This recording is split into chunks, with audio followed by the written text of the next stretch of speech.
फालिज आजकल का सबसे बड़ा डेथ जो लोगों में हो रही है, माजूरी की सबसे बड़ी वजह एक फालिज है।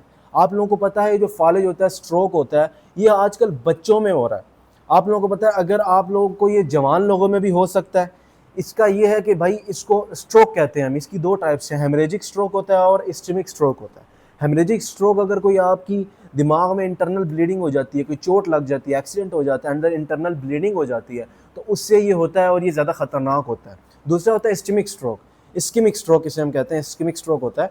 इसमें ये होता है कि आपके ब्लड क्लॉट्स जो होते हैं, ये अगर दिमाग की किसी आर्टरी में चले जाएं और वहाँ ब्लॉकेज हो जाए तो वो एरिया डेड होना शुरू हो जाता है, जिससे फालिज होना शुरू हो जाता है। अच्छा, फालिज का अगर आप लोगों को हो रहा है तो पता कैसे लगेगा? इसका एक सिंपल सा फार्मूला है फास्ट। अगर आप लोगों ने फेस चेक करना है, F for face, A for arm, S for speech and T for time. अगर आप लोगों को फालिज हो गया तो उससे ये होगा कि आपकी एक साइड पूरी ना काम करना छोड़ देगी, लेफ्ट साइड होगा, राइट साइड होगी।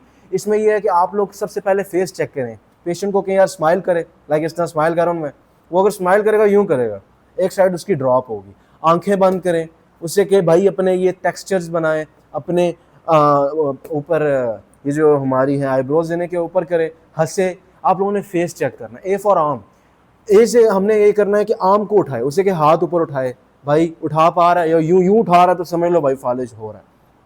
एस फॉर स्पीच, मतलब स्पीच है, उसे कहना बोलना है, बोलना है ए ई आई ओ यू बोले, उसे क्या कुछ भी बोले वो यूं बोलेगा यार, उसकी जुबान लड़खड़ाएगी स्पीच। और टी फॉर टाइम, आप लोगों ने टाइम नोट करना है किस टाइम पे हुआ। जितना जल्दी अगर आप लोग डॉक्टर के पास जाएंगे, आप लोग बच सकते हैं फालिज की सिवियरिटी से।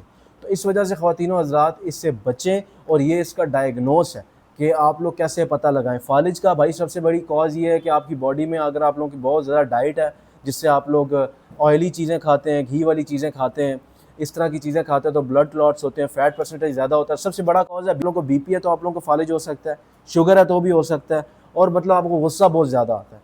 ज़्यादातर केसेस गुस्सा जो बहुत ज़्यादा करते हैं उनको फालिज हो जाता है। इस वजह से ख़वातीनो हज़रात गुस्सा ना किया करें, अपने आप को कूल रहा करें। तो इस वजह से ये इसका डायग्नोस था। इंशाल्लाह नेक्स्ट वीडियोज़ में हम आपको बताएंगे कि अगर किसी बंदे को हो जाए तो उससे कैसे इसका रीहैब प्लान किया। वीडियो पसंद आई तो हमारा लाइक और चैनल को सब्सक्राइब। अल्लाह हाफ़िज़।